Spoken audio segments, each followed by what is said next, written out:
cast your mind back with Meghan and Harry. Remember, they were going to do these grassroots interviews, give the unlucky people who don't get to meet such A-list celebrities the chance.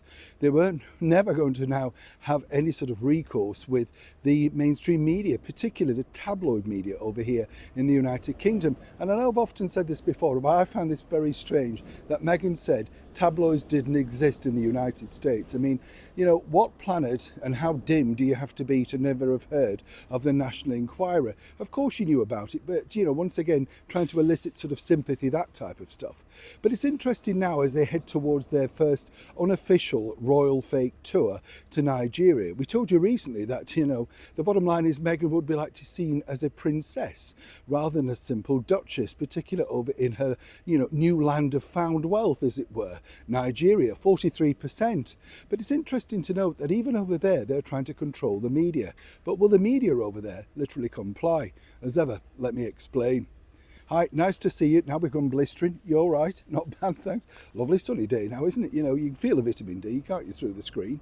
Well, you said you could before. What do you mean you can't now? This is the trouble with you. You change your mind, you see. You've got to keep with the game. I hope you're feeling well, whatever you're doing today, and I hope a bit of sunshine comes into your life truly. Back as ever, though, to your royal story of the day. As I said, you know, the media is a difficult thing, really, for Harry and Meghan, because they can't control it now. Ever since Meghan really basically lied about her return to Instagram 2 years ago with the little red magazine, The Cut, and then that journalist, remember, was zipped away from that job after a few years. You know, this is the problem, isn't it? If you don't agree, seemingly, you know, you're out of touch with the Sussexes. But now as they head toward Nigeria, apparently Nigeria are going to be wall to wall with Harry and Meghan. Absolutely. They're going to be treating this as an unofficial royal visit, breaking news stories, and of course Harry and Meghan have yet to agree to any sit-down chinnies or with anybody. No chats, no interviews, you know, but they're hopeful, of course.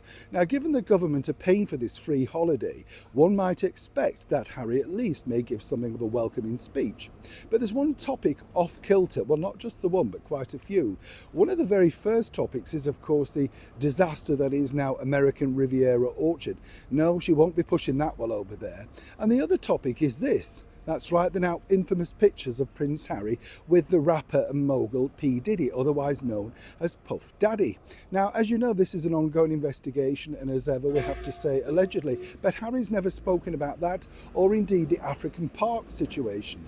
These are the topics that they'd like to sit down and have a more intimate and thorough chat with, as you can imagine.